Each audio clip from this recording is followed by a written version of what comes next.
Welcome, artists. It's Caleigh Bird. My partner Alan and I recently went on a 2-week-long adventure to Costa Rica where we spent most of our time staying in a teeny tiny little coastal town right at the edge of the rainforest that we could only access via boat. It was truly a mind-blowing trip with so much nature and animals everywhere and really some beautiful art and architecture as well. So today I'd like to share with you the adventure along with the artwork I created as a result of that trip, both in Costa Rica and back here at home. So saddle up, partner, because it is literally going to be a wild ride to get there.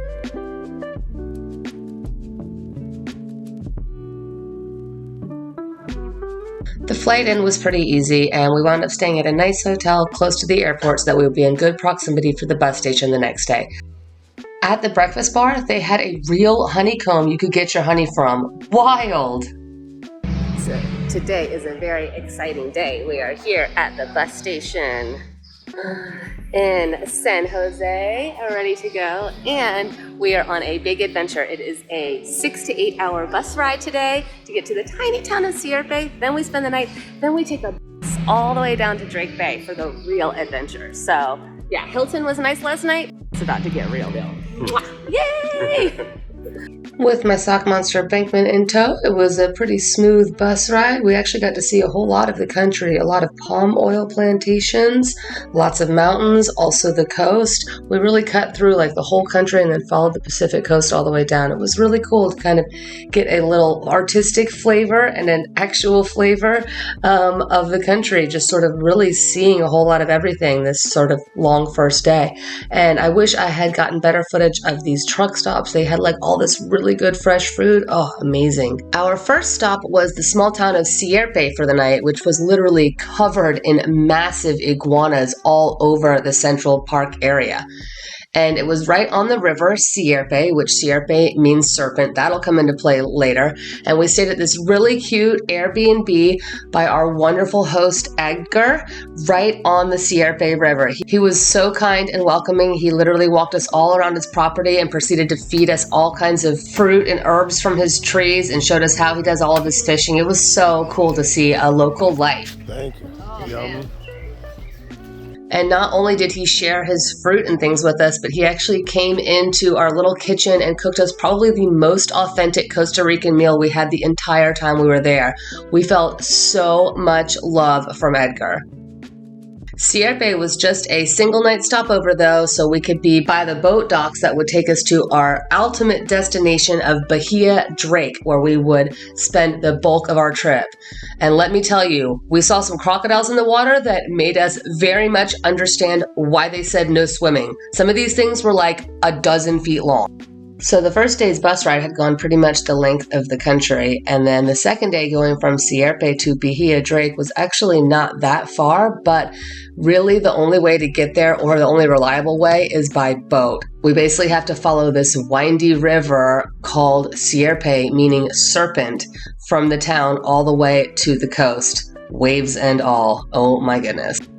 Now, my parents had done this trip, so they prepared us and told us that we would be getting wet and it was a water landing and all this kind of stuff. But we honestly had no idea just how treacherous it would be. I swear this boat was like going sideways and we were getting rained on and splashed on, and like everybody was like white knuckle clutching the seats. It was petrifying. There was a very, very pregnant lady sitting next to me, and I swear seeing her so calm was the only reason why I did not flip out. Look, you can even see me in the back. Definitely not super enjoying life at this time, but sometimes you got to go through an adventure to get to that sweet, sweet sunshine. Check this out. I got this from another day so you could see how the boat landing works. There are literally no docks whatsoever in Bahia Drake. They just back up to the beach with all the sand and rocks and everything. And a few of the boat guys just jump out and hang onto it through the waves while you kind of jump off the back, and then they toss your stuff to you. Luckily, we knew that our stuff was probably going to get wet, so we had it very well secured. It was crazy. Bahia Drake, known as Drake's Bay in English, is a very quaint little town nestled right at the back of this pristine bay. Our marvelous Airbnb host, Gringo, picked us up on the beach in his four-wheeler and gave us our first look at the town on the way to our spot. It's a really modest little space, but it had everything that you needed. There were no paved roads whatsoever. Apparently there is a road into town, but it's treacherous, which is why we took the boat.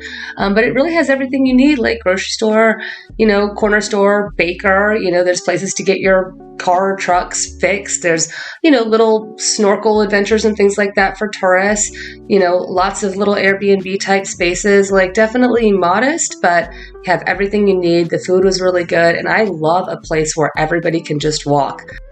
And speaking of modest, how is that for a little local health clinic? But seriously though, it was wonderful. It was small enough that in our 10 days there, we really felt like we got to know a few people and we really felt welcomed by the local community. Like we did not feel like imposing tourists, but more like welcome travelers. When Gringo brought us back to the digs, we knew we had found heaven. His place down below and our place up above. We literally were like up in the treetops in this adorable little yellow cabana. Had a kitchen, had a bedroom, even had a fan and a little AC for when we really needed it. This was like our little paradise for 10 days. So good. And right outside, we would literally watch all of these exotic parrots and toucans and birds up in the trees. Gringo would even put out little fruits to feed them, and we just loved maxing and relaxing, even during the afternoon thunderstorms. Seeing all those birds outside definitely influenced my very first painting, which was this lovely toucan that was perched right outside our little cabana balcony. No joke. It was like he was waiting for us to take his picture. He was so pristine and lovely. I actually brought my awesome favorite traveling Himi gouache set down with me. And, Costa Rica is a rainforest, so it rains, and so many afternoons it would get nice and hot, and then for about 2 hours it would just kind of have a big rainstorm, thunderstorm, whatever, just kind of cooling down, the environment. And so we would just come inside, open up the doors, listen to the rain, maybe play a little music, have a little chit chat, maybe even a nap, and pull out the gouaches. I mean, the locals were certainly unbothered by the rain, so we figured we'd just chill too. Alan actually did a few paintings with me, and so it was really special sharing this part of my travels with Alan, who's not normally a painter, but I will definitely show you what he did. It was really awesome. So yeah, after I saw that first toucan, I was like, oh man, that is definitely the first thing I want to paint in my little Costa Rica zigzag sketchbook. If you're enjoying watching my paintings come to life in my teeny little special travel sketchbooks and want more inspiration for your own travel artwork, take a look at the links I post above. I actually made these books both when I was on Hawaii visiting and in Mérida, Mexico. So I'm kind of starting to get a little bit better at documenting my travels through these little painting books, and I think that you would probably really enjoy making something like this yourself.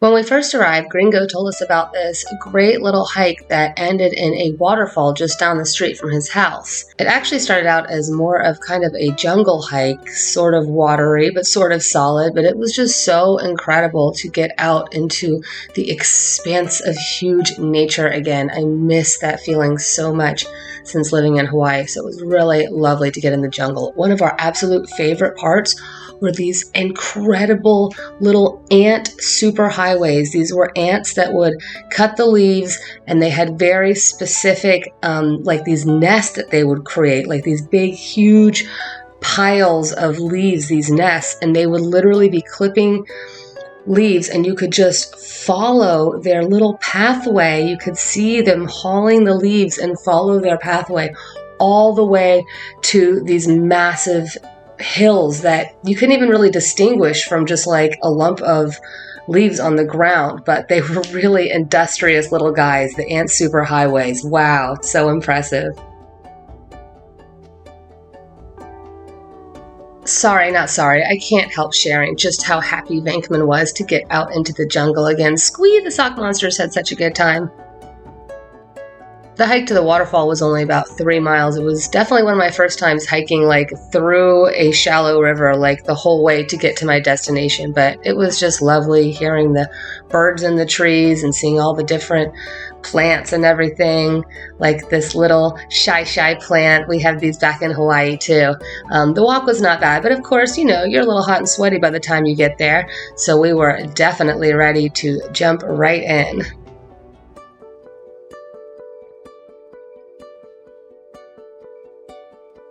Alan and I love to hike. That is one of our most common activities on the weekends. We like to get out in nature just about every week if we can, you know, get that sweat going. But this was our very first time having a jungle hike together. Yay! It was very special. And I just love having my hiking buddy with me. So, you know, this beautiful, special, epic, refreshing, lovely, tranquil waterfall had to make it into the memory book as well.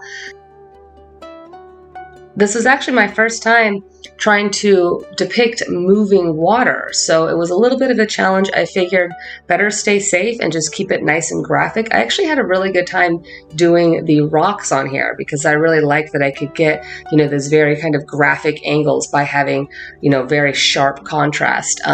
But yeah, the water I think wound up turning out pretty well. I just left a lot of it was like kind of negative space and then, you know, lightly filled in with some green obviously on the bottom and little splashes and things like that. But honestly, I feel like by having such a small sketchbook, it really requires me to keep things very simple, which is how I feel like I have improved so greatly doing my landscapes. I mean, if you've been following me for a while, my landscapes from a few years ago when I first started were pretty rough, but just keeping it small, being consistent, and forcing myself to just do things simply and cleanly and a little bit more graphically, I think has been working out really well for me. Like, I'm not trying to boast or anything, but I am still like thrilled with how this waterfall turned out. Like, this is a very busy scene and I didn't want to make it look too all over the place or whatever, but I'm actually really thrilled with how it turned out. So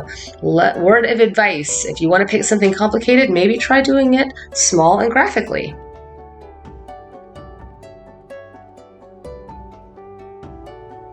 Yay, and cheers to the most wonderful adventure partner ever. Thanks, Alan. One of the big draws of Bahia Drake is its close proximity to Corcovado National Park, which is one of the most biodiverse places on the planet. It literally contains 5% of the entire world's animal population, which is like astounding to even think about. Like this adorable little white-nosed coyote we saw snooping around looking for food. We actually saw a bunch of these both in and out of the park the whole time we were there. So cute. You're actually required to go with a tour guide in order to enter the park, which at first we were kind of disappointed not being able to explore on our own, but having a tour guide, they were able to point out all these amazing animals like this tapir and this majestic great curassow, big mighty redhead woodpeckers, and even a crested owl. These are little pecorinos. They're like teeny tiny little wild pigs. We saw them actually a number of times peeking in and out of the bushes, often in big groups. And when I say we saw monkeys, I am not exaggerating. We saw so many monkeys screeching and fighting and running around and leaping up ahead. Here's adorable little squirrel monkeys. We saw these incredible spider monkeys leaping around. They're just like acrobats, so impressive. We also wound up seeing some howlers and eventually capuchin, all 4 kinds of monkeys in Costa Rica.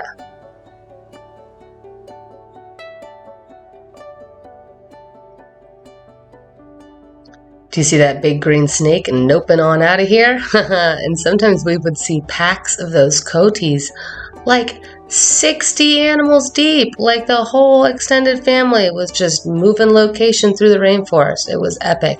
And while we did not see the capuchins inside of the park, we did see them a few times outside.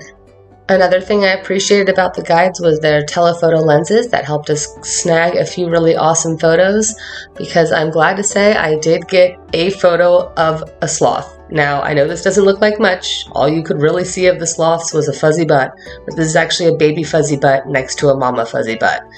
It kind of looked like this. I've barely glimpsed a face, but unfortunately, this was all I got. But technically, yes, I saw multiple sloths. It counts. It was epic.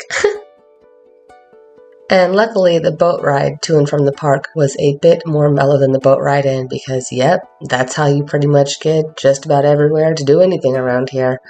Just that white knuckle boat ride.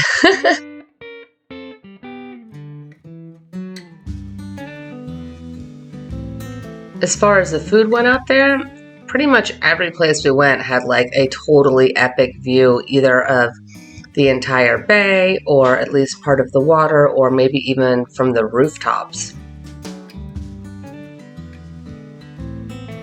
In the mornings, there was a great little empanada stand right on the beach. Alan would go there pretty often. Or we found this other amazing epic breakfast spot that was literally like right built in the trees. They would actually set out fruit on these little platters so that the birds would be coming and eating their breakfast right alongside you eating your breakfast. And actually, one of these little tanagiers inspired Alan's gouache painting. How adorable. There was one spot slightly outside of town where we wound up waiting out a few afternoon rainstorms while we were out adventuring over a few of the most delectable ᴘᴜᴜ mojitos you could ever imagine. Oh my goodness, I literally dream of these mojitos. And wouldn't you know it, but in the tree directly outside, there were these adorable capuchin monkeys running around, causing all kinds of little adorable hijinks and shenanigans, popping around the trees and peeling open these like fruiting air plants. It was so funny to see them bopping back and forth. And you would just see them starting to peel the air plants and eating them and dropping things down below. And just the cycle of life continues as the local worker does his duty to keep the place clean no matter what the capuchins are up to. So funny.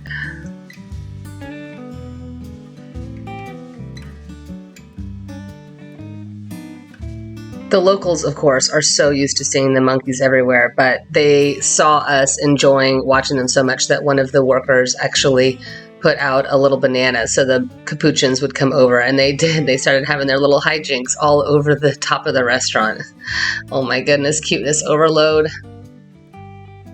I would have to say our absolute favorite place, especially for happy hour close to where we were staying, was this incredible like treetop restaurant. It was so relaxing and mellow with the lights, and you could literally just sit up there and see about half of the town below walking by on their motorbikes or, you know, catching the evening breeze. You could see the water from here, and then you could even see like so many different kinds of birds flying by, including our favorites over and over again, the macaws. It was so exciting to see these guys flying, and we learned that they paired for life, and we just thought that was the most romantic thing. So this was our super special date night that I wanted to remember forever. So the best way to do that was by painting it. Of course, my little date night painting.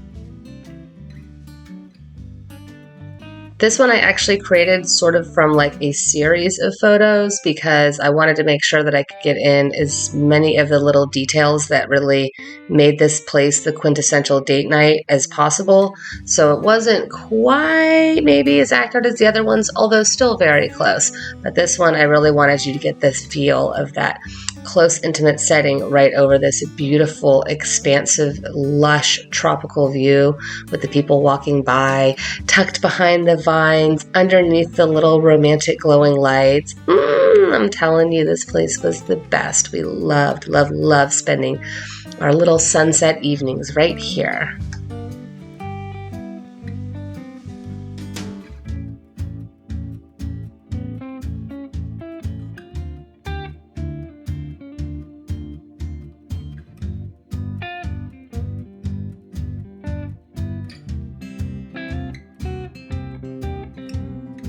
This painting definitely had all the details. I really used the finest tipped brush that I had. And then I decided when it came for doing the railing, I was not going to punish myself, and I was going to bust out the Sharpie and a ruler and make sure that my lines were perfectly straight. And I don't know, some people might say this is cheating. I don't think so. I think it's just like using another material that's at your disposal. And you can't forget the margaritas for date night.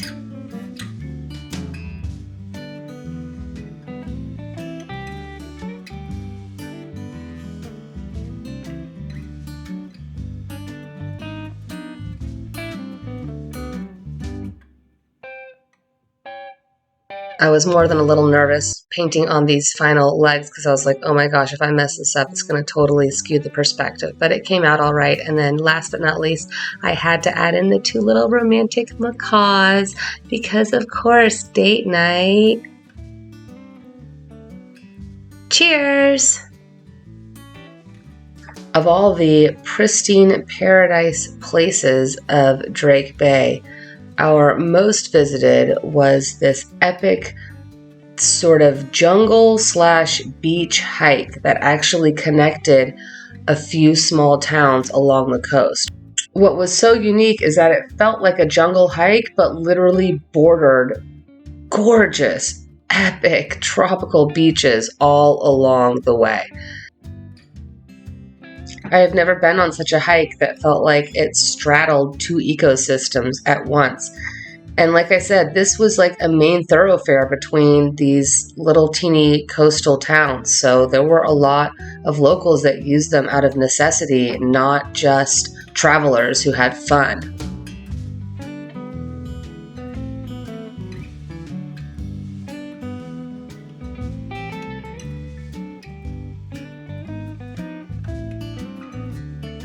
Once again, that feeling of feeling epically small in the midst of huge tropical greatness was just everywhere. I just simply love that literal feeling of awe.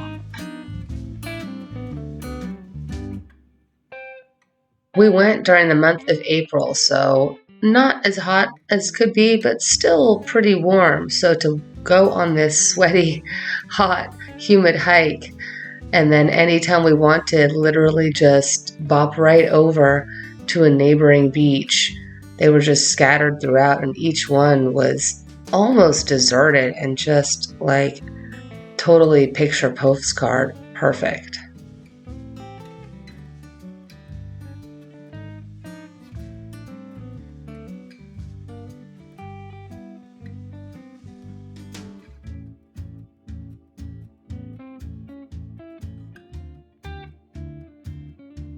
We felt like the whole journey was literally just about exploration and discovery. It was very enlightening. It was very peaceful. Everyone we ran into was incredibly friendly. The colors, the smells, the sounds. We loved discovering new things, like finding the nuts on the ground that we saw the macaws eating all day. Little macaw bites, amazing. And then the perfect conclusion to the most epic hike, finding a bursting full mango tree with fresh mangoes literally everywhere. Started eating right then, and look who we found. Another little coati who had the same great idea. He was bustling around looking for the freshies. It was so cute. We wound up picking up and knocking down about 7 or 8 really good, big, fat mangoes. Like, after living in Hawaii, I know how to get the good ones, so we weren't eating the rotten ones like the coati. But yeah, it was amazing. There was plenty for all, for sure. It just seemed like there was something special around every single corner on this epic, epic hike.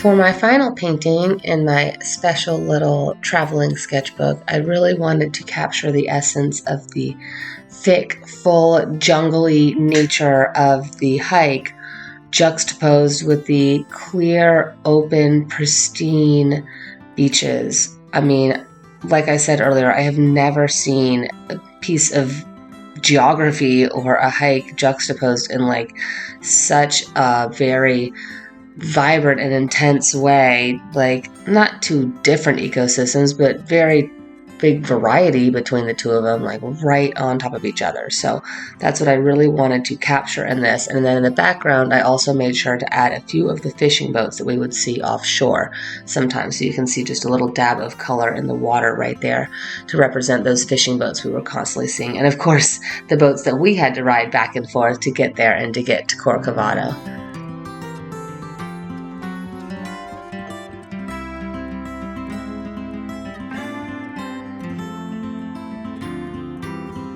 Once again, I had to bust out the teeniest, tiniest, tippiest brush that I had for all these little details, but I think it wound up coming out very busy, which it was, but still clear, which it was.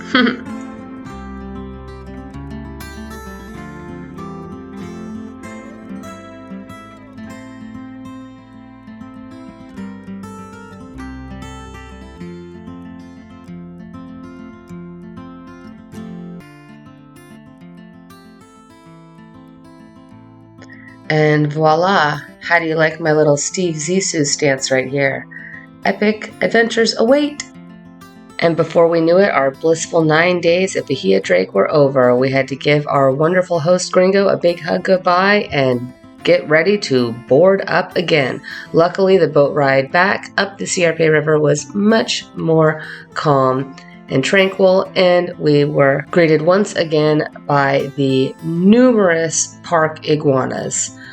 We dropped our stuff at Edgar's to stay another night and wound up boarding yet another boat to take a little tour of the Sierpe River, more of a nature tour, a tranquil tour to check out some of the local wildlife here. And we were not disappointed. Like, for example, this oh so adorable sleeping line of white line bats. They were so cute. They look kind of like little stars. They also happen to sleep up underneath bridges. It's like a little bat constellation. I don't know if I've told you this, but I am like so in love with bats. We saw a handful more of capuchin monkeys up in their usual hijinks in the trees, but probably the most incredible sighting was an entire band of squirrel monkeys. We happened to float under this palm tree that was fruiting, and the little squirrel monkeys were just all over it, just gorging themselves, like fighting, bickering, squirreling, squealing. It was incredible.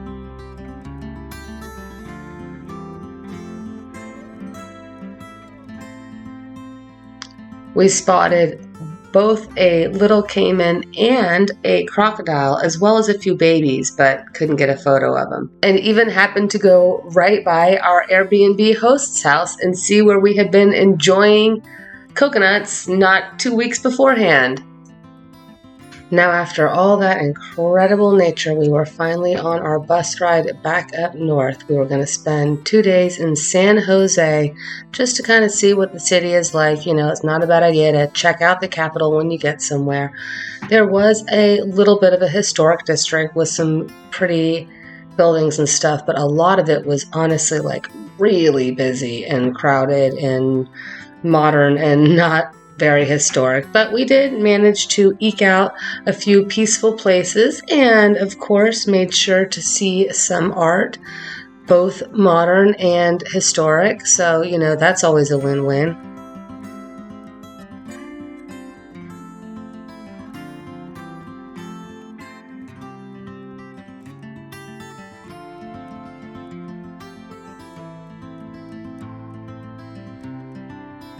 Part of one of the exhibits was actually in an old jail cell, and it had some original graffiti on the walls. So, I mean, obviously a little sad, but still fascinating to see some super old sketchings and drawings of actual prison inmates.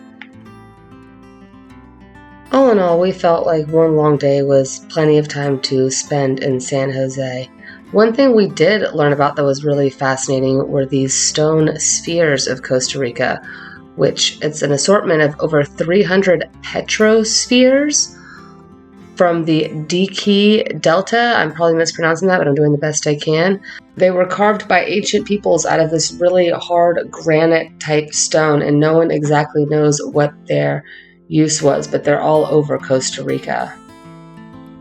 The very last spot I want to share with you was a truly magical place indeed, and very unexpected. I did not realize that the beautiful emojis on our phones are actually morpho butterflies that originate in Costa Rica, and we were lucky enough to be able to visit the morpho butterfly house. They were literally flying all over the place. Like, I literally felt like some kind of enchanted Disney princess or something walking around, just having them flapping this and that way, feeding, landing just all around you. It was very, very, very magical. They even had their little pupaea where they were hatching more, and you could just go right up and visit the little babies. Oh, I was just sending them all the love. As far as my little completed memory sketchbook, I am totally thrilled with how it turned out. I love these zigzag books. If you have been watching me for a while, you may have seen that I created these a few other times.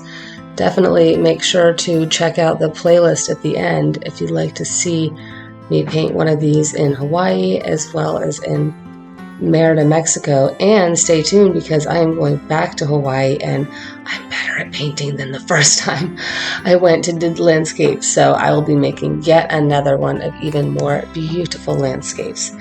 Alan actually wound up painting one more adorable little painting, and so did I when I got home, of the macaws specifically to give to him for his birthday present. I hope you enjoyed this amazing voyage with us today, and if you did, check out this playlist right here to see a few others and get inspired for your own magical art journey. Thanks so much for being here, folks. I'll see you next time.